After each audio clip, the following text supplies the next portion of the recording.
ಗುರುಗಳ ಕಣ್ಣಿನಿಂದ ಒಂದೆರಡು ಆನಂದ ಭಾಷ್ಪ ಬಿದ್ದರೆ ಅದಕ್ಕೆ ಇರುವ ಬೆಲೆ ಇನ್ನು ಸಾವಿರ ಕೋಟಿ ಕೊಟ್ಟರೂ ಇಲ್ಲ ಅಂತ ಗುರುಗಳು ಆಶ್ರಮವಾದ ಹೊಸದರಲ್ಲಿ ಇಷ್ಟೆಲ್ಲರೂ ಈ ಸುಧಾ ಅನುವಾದವನ್ನು ಕೇಳಿ ಈ ಅದ್ಭುತವಾದ ವೈಭವವನ್ನು ಇಷ್ಟೆಲ್ಲ ವಿದ್ವಾಂಸರು ಎಲ್ಲ ಸಜ್ಜನರ ಭೋಜನಾದಿಗಳು ಈ ವ್ಯವಸ್ಥೆಯನ್ನೆಲ್ಲ ನೋಡಿ ನೆನೆಸಿಕೊಂಡ್ರೆ ಮೈ ಜುಮ್ಮನ್ನತ್ತೆ, ಕಣ್ಣಲ್ಲಿ ಆನಂದ ಭಾಷ್ಪ ಸುರಿಯತ್ತೆ. ಅದಕ್ಕೆ ಮೂಲ ಕಾರಣ ಏನು ಅಂದರೆ ಇದೇ ಗುರುಗಳು ಗೀತಾ ಭಾಷ್ಯವನ್ನು ಇಲ್ಲಿ ಪಾಠ ಹೇಳ್ತಾ ಇದ್ರು.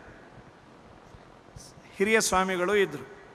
ಹಿರಿಯ ಸ್ವಾಮಿಗಳು ತಿರುಪತಿಯ ದರ್ಶನವನ್ನು ಮಾಡಿಕೊಂಡು ಬೆಂಗಳೂರಿಗೆ ಬಂದಾಗ ಗೀತಾಭಾಷ್ಯದ ಮಂಗಲ ಸುಮಾರು 2-2.5 ತಾಸು ನಿರರ್ಗಳವಾಗಿ ಪರಮ ಪೂಜ್ಯ ಸತ್ಯಾತ್ಮತೀರ್ಥ ಶ್ರೀಪಾದಂಗಳವರು ಗೀತೆಯ ಅನುವಾದ, ಯಾವ ಪುಸ್ತಕ ಇಲ್ಲ, ಯಾವ ತರಹದ ನೋಟ್ಸ್ ಇಲ್ಲ, ನಿರರ್ಗಳವಾಗಿ ಮಾಡಿದಾಗ ಹಿರಿಯ ಸ್ವಾಮಿಗಳಲ್ಲಿ ಆನಂದ ಭಾಷ್ಪ ಸುರಿಯಿತು.